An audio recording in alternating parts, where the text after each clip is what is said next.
लाडक्या बहिणींच्या अर्जाची सरकारी यंत्रणेकडून काटेकोरपणे पडताळणी सुरू आहे आणि त्यामुळे लाभार्थ्यांची संख्या आणखीन घटणार आहे। दुसरीकडे फेब्रुवारीचा 8वा हप्ता आजपासून मिळायला सुरुवात होणार आहे। पाहूयात हा एक विशेष रिपोर्ट। लाडकीला फेब्रुवारीचा हप्ता आजच। वित्त विभागाकडून 3490 कोटी वर्ग।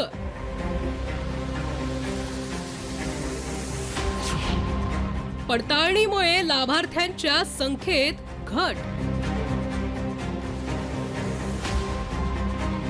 एकीकडे लाडक्या बहिणींच्या अर्जांची शासकीय यंत्रणेकडून काटेकोरपणे पडताळणी सुरू आहे, दुसरीकडे फेब्रुवारीचा 8वा हप्ता कधी मिळणार याची उत्सुकता होती। लाडक्या बहिणींसाठी खुशखबर आहे। आजपासून लाडक्या बहिणींच्या खात्यात फेब्रुवारीच्या हप्त्याचे 1500 रुपये जमा होणार आहेत।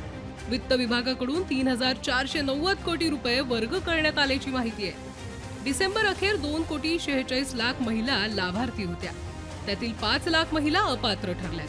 त्यामुळे जानेवारीपर्यंत 2,41,00,000 लाभार्थी महिला आहेत। मात्र अजूनही अनेक महिला अपात्र ठरण्याची शक्यता आहे, कारण सरकारने काटेकोर निकष लावलेत।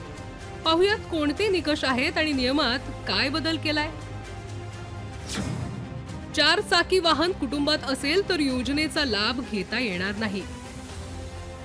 महिला परराज्यामध्ये विवाह करून स्थायिक झाली असेल त्याही महिलेला या योजनेचा लाभ मिळणार नाही। लाडकी बहीण योजनेतील लाभार्थी महिलांना दरवर्षी जून महिन्यात बँकेत ई-केवायसी करून हयातीचा दाखलाही जोडावा लागणार आहे। दरवर्षी 1 जून ते 1 जुलै दरम्यान ई-केवायसी करावी लागणार आहे। अर्जात दिलेली नावं आणि पैसे जमा झालेल्या बँक खात्यावरील नावं यात तफावत आढळून आली आहे।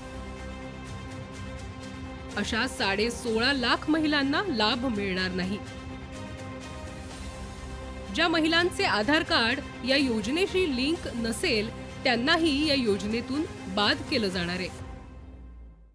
नमो योजना किंवा दिव्यांग विभागातील योजनेचा लाभ घेत असलेल्या महिलांना एकत्रित 1500 रुपयांचा लाभ मिळेल, त्यापेक्षा अधिक पैसे मिळणार नाहीत। यासाठी प्रत्येक विभागातून माहिती घेण्याचं काम सुरू आहे।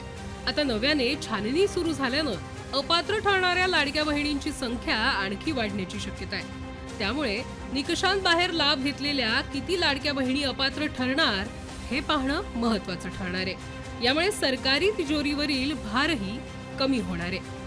ब्युरो रिपोर्ट, साम टीव्ही।